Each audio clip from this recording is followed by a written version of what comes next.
السلام علیکم ناظرین، فلسطین اور اسرائیل کا تنازع کیا ہے اور اس کا کوئی حل ممکن ہے یا نہیں؟ تو آج کی ویڈیو میں ہم یہ ڈسکس کریں گے کہ اس کا اصل وجہ کیا ہے اور یہ آپس میں کیوں لڑ رہے ہیں۔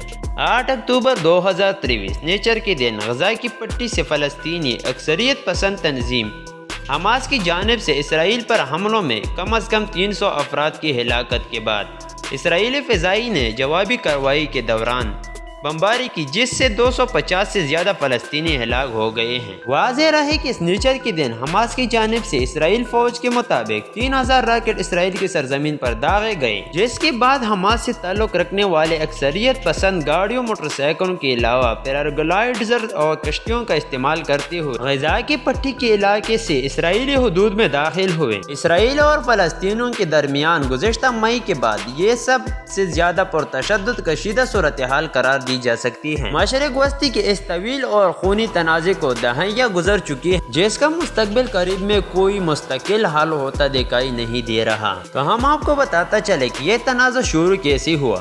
یورپ میں یہودیوں کے ساتھ روا رکھے جانے والے سلوک کی وجہ سے صہیونی تحریک زور پکڑنے لگی، جس کا مقصد یہودیوں کے لیے الگ ریاست قائم تھا۔ اس وقت فلسطین کا علاقہ سلطنت عثمانیہ کے کنٹرول میں تھا، تاہم پہلے جنگ عظیم کے بعد یہ خطہ برطانیہ کے زیر تسلط آیا، جہاں یہودی بڑی تعداد میں منتقل ہونے لگی اور یوں مقامی عرب آبادی کے ساتھ تناؤ کا آغاز ہوا۔ برطانیہ اور فرانس نے مشرق وسطی کو تقسیم کیا اور مختلف ریاستیں قائم میں آئے۔ فلسطین برطانیہ کے زیر تسلط رہا، جہاں عرب قوم پرستوں اور صہیونی تنظیموں کے درمیان کشیدگی بڑھنے لگی۔ صہیونی تنظیموں نے عسکری گروہ قائم کر لیے، جنہوں نے دوسری جنگ عظیم کے بعد الگ ریاست کے لیے دباؤ بڑھانا شروع کر دیا۔ سن 1947 میں اقوام متحدہ نے ووٹنگ کے ذریعے فیصلہ کیا کہ فلسطین کو 2 ٹکڑوں میں تقسیم کیا جائے، جن کی ایک یہودی ریاست ہو اور ایک عرب ریاست، جبکہ بیت المقدس ایک بین الاقوامی شہر ہوگا۔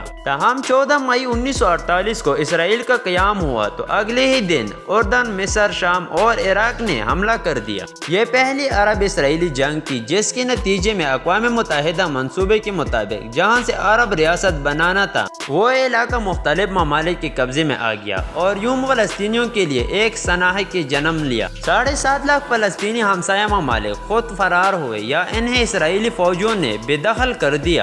سن 1947 کی عرب اسرائیل جنگ نے اس تنازع کو پیچیدہ بنا دیا، جب اسرائیل نے عرب اتحاد کو شکست دے کر مصر سے غزہ کی پٹی، شام سے گولان اور اردن سے مشرقی یروشلم سمیت ویسٹ بینک یعنی غرب اردن چھین لیا۔ مصر کو سینائی سے بھی ہاتھ دھونا پڑا۔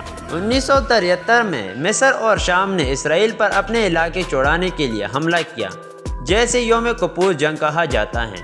6 سال بعد اسرائیل اور مصر نے امن کا معاہدہ کر لیا اور سینائی مصر کو واپس لوٹا دیا گیا۔ اردن نے بھی کچھ عرصہ بعد اسرائیل کو تسلیم کرتے ہوئے مصر کی تقلید کر دی۔ دوستو، یہ تھی فلسطین اور اسرائیل کے درمیان جنگ میں ایسے تنازع جو کہ ابھی تک ختم نہیں ہوئے۔